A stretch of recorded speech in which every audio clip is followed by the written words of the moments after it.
What if I told you that there is an official Microsoft version of Windows that takes only around 14 gigabytes of disk space after installation and can run with as little as 2 gigabytes of RAM? Most of you would probably say that I'm lying, but before you do that, let me show you the proof. I just installed it on my laptop. The total disk space is 127 gigabytes, and I have 113 gigabytes free, which means Windows is using only around 14 gigabytes. A standard version of Windows, on the other hand, can take around 60 gigabytes or even more. And here's something interesting. Microsoft Edge alone is taking around 2 gigabytes, which means Windows itself is using only about 12 gigabytes. This version is called Windows LTSC. Unlike regular Windows, it is designed to stay mostly the same for years. It mainly receives security updates, bug fixes, and quality improvements instead of frequent major feature updates. You also won't find a lot of pre-installed apps, AI features, and other unwanted bloat.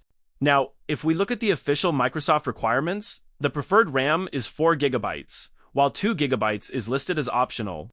For storage, 64 gigabytes is preferred, but it can work with as little as 16 gigabytes. It also supports both UEFI and BIOS, and TPM 2.0 and Secure Boot are optional. So, if you have an older or lower-end PC, this could be a very interesting version of Windows to try. And now, give this video a thumbs up, and let me show you exactly how to download and install it on your PC. First of all, we need to download 2 files. For that, open your favorite web browser and search for Windows 11 LTSC download.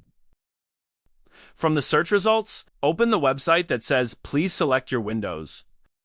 When the website opens, you'll see a page like this. Here, click on the first link shown, and the Windows ISO file will start downloading. The file is around 4 gigabytes, which is half of standard ISO file. Now, we need another tool called Rufus to make our USB drive bootable. So, open another browser tab and search for Rufus. Open the official website and download the latest version.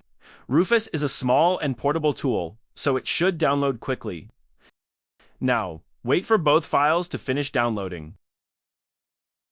Once both files are downloaded, go to your Downloads folder and launch Rufus first.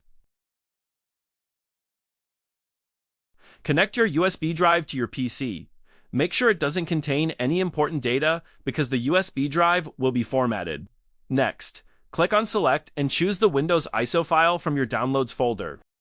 After that, select the partition scheme your PC uses, either MBR or GPT. Now, here's a little trick. Press Alt+E on your keyboard, and it will automatically enable the options for both MBR and GPT modes. After that, give your USB drive any name you want and then click on Start. If Rufus gives you another warning, just click OK. Rufus will now show you some options. Since this version of Windows can run on different types of systems, you don't need any of this option. Simply uncheck them and continue. Rufus will now start creating your bootable USB drive. This may take a few minutes, so just wait until the process is complete. Once Rufus shows ready, simply close it. Now, your bootable USB drive is ready, and we can start the installation. To boot from the USB, hold down the Shift key on your keyboard and click Restart. Your PC will boot directly into the recovery menu.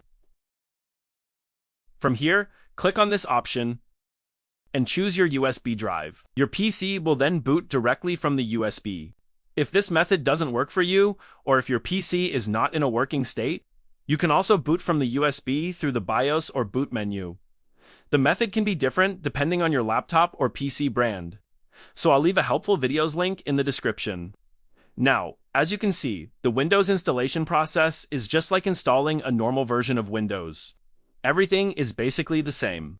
The installation process gives you all the same options that you normally get with a standard Windows installation. And after the installation, when you reach the setup screen, most of the setup options are also the same. One of the best things is that it doesn't force you to use a Microsoft account. You can simply create and use an offline account, which is something many users will appreciate. During the setup, it may also ask you about updates, and you can choose to skip them and continue with the installation. After completing a few more steps, you'll finally reach your Windows desktop. Once Windows is installed, take some time to go through everything and check that it is working properly. Also, make sure to install any available security and other important updates. Let me know in the comments what you think about Windows LTSC. And if you found this video helpful, don't forget to like it and subscribe for more useful Windows and tech tutorials. Thanks for watching, and I'll see you in the next one.